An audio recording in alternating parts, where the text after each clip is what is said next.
আসসালামু আলাইকুম রহমতুল্লাহ।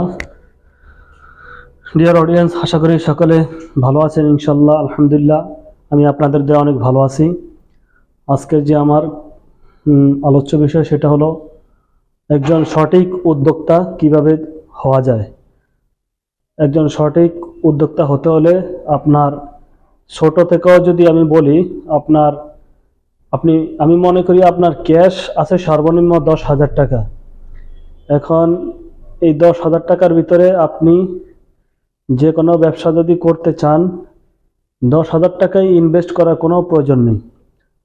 শুরুতেই আপনি 10,000 টাকা যদি আপনার ক্যাশ থাকে, এটা অর্ধেক আপনি ইনভেস্ট করবেন। যদি 20,000 টাকা থাকে, 10,000 টাকা ইনভেস্ট করবেন আর 10,000 টাকা ক্যারি বা জমা রাখবেন, যেন আপনি ঘুরে যদি ব্যবসা যদি একটু লোকসান হয়, যেন আপনি ঘুরে দাঁড়াতে পারেন বা আপনার যেন তেমন কোনো সমস্যা না হয়। যদি আপনার 50 থাকে ক্যাশ, তাহলে আপনি 25,000 টাকা ইনভেস্ট করবেন, ব্যবসা খাটাবেন। যদি 1 লক্ষ টাকা আপনার ক্যাশ থাকে, তাহলে আপনি 50,000 টাকা আপনি ব্যবসায় খাটাবেন আর 50 টাকা জমা রাখবেন। কেননা আপনার শুরুর পর্যায়ে মনে করেন আপনার ব্যবসা শুরুর পর্যায়ে অনেক কিছু চেনা জানার ব্যাপার স্যাপার আছে, আপনার বিভিন্ন ডিলিংসের ব্যাপার স্যাপার আছে। তো শুরুর পর্যায়ে ব্যবসাটা, যে কোনো ব্যবসায়ী শুরুর পর্যায়ে অতটা জমবে না। শুরুর পর্যায়ে একটু আপনার দেখা যায় আপনার যেটা লাভ হবে, লাভের যে ওই টাকাটা দিয়ে আপনার সকল ভাড়া সকল কস্টিং দেওয়ার পরে ওইটা সমান সমান থাকবে, বা আপনার সমান সমান থাকবে ওই টাকাটা।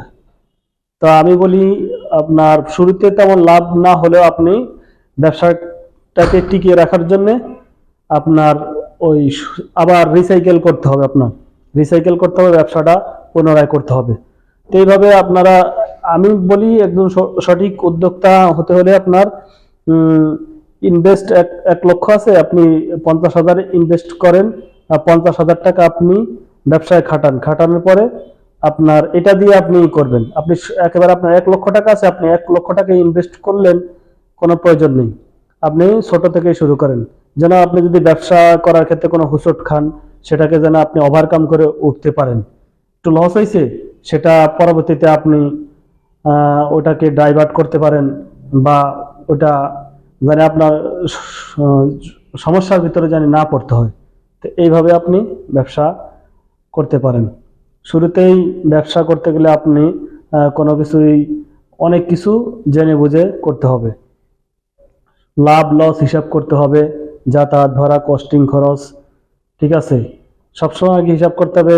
কোনো কাঁচা মাল বা যে কোনো প্রোডাক্ট আপনার দোকান থেকে কেনার, ওইখান থেকে শুরু করে যাতায়াত ভাড়া, গোডাউন খরচ, দোকান ভাড়া, ইলেকট্রিসিটি, বিভিন্ন সার্ভিস টার্ভিস মিলাই অল ওভার আপনি যোগ করে ওটাকে মান্থলি এটা 30 ভাগ দেবেন।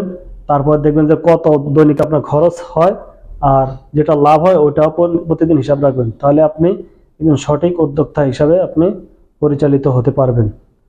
তো সঠিক উদ্যোক্তার আরো অনেক পয়েন্ট আছে, বহুত কিছু আছে, তো আমি সেটা পরে ধাপে ধাপে আলোচনা করবো ইনশাল্লাহ। সালাম।